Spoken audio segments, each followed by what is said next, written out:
Good day mga koys. So ngayon ay ang ating pag-uusapan ay itong unang makakaharap ng ating pambansang kupunang Gilas Pilipinas. Ito yung Team Barin para sa September 26 nga. Itong una nila makakalaban. At itong balita ng Spin.ph mga koys na ang 5 player na nga na ang gagamitin ni Coach Timcon para sa Asian Games nga dito sa China. At itong balita rin na fully denied na nga itong 4 na player na si Terence Romeo, Mutao Tua, Calvin Abueva at Jason Perkins para sa Asian Games.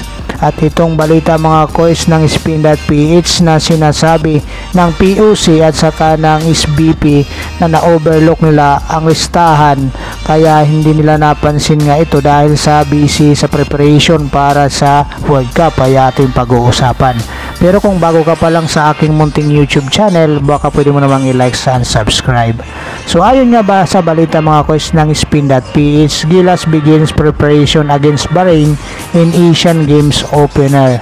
So ngayon nga mga koys ay patungong China na ang ating Gilas Pilipinas. So dito nga mga koys, ang una nga makakaharap ng ating pambansang kupunan itong Team Bahrain, kung saan ay medyo familiar na sa atin itong si Wing Chixim, ang kanilang naturalized player mga koys, sapagkat naglaro na ito para sa Rain or Shine. So naging importo ng Rain or Shine si Wing Chixim.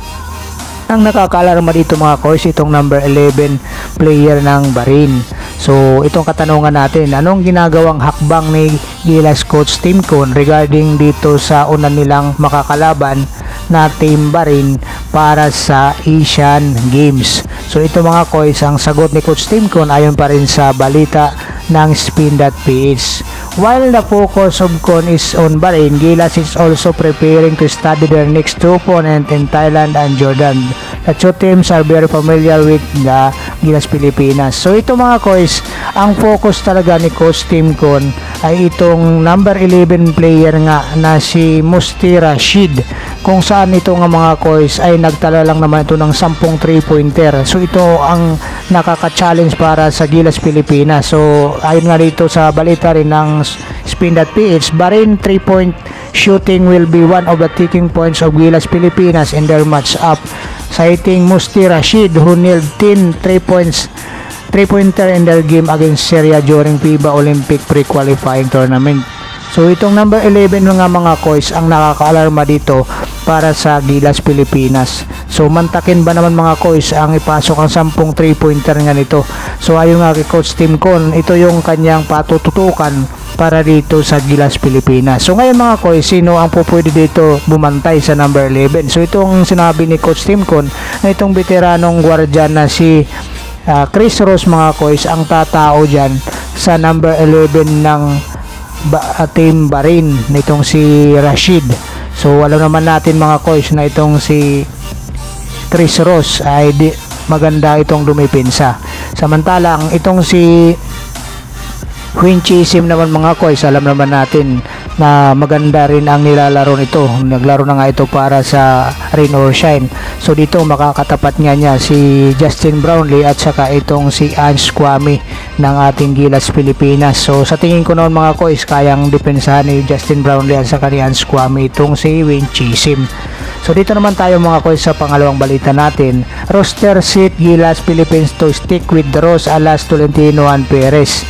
So ito na nga mga koys, ayon nga rin yan sa balita ni Ruben Tirado. So malamang mga koys, ito na nga ang lalabas na final 12 ng Gilas Pilipinas natin. Si Thompson, si Aguilar, Brownlee, Kwame, Fajardo, Lazateros, Perez, Tolentino, Alas, Oftana at saka Newsa mga koys. Dahil nga sa balita nga mga koys kagabi na fully denied na nga itong si Calvin Abueva, Mutao Tua at saka itong Terence Romeo at Jason Perkins.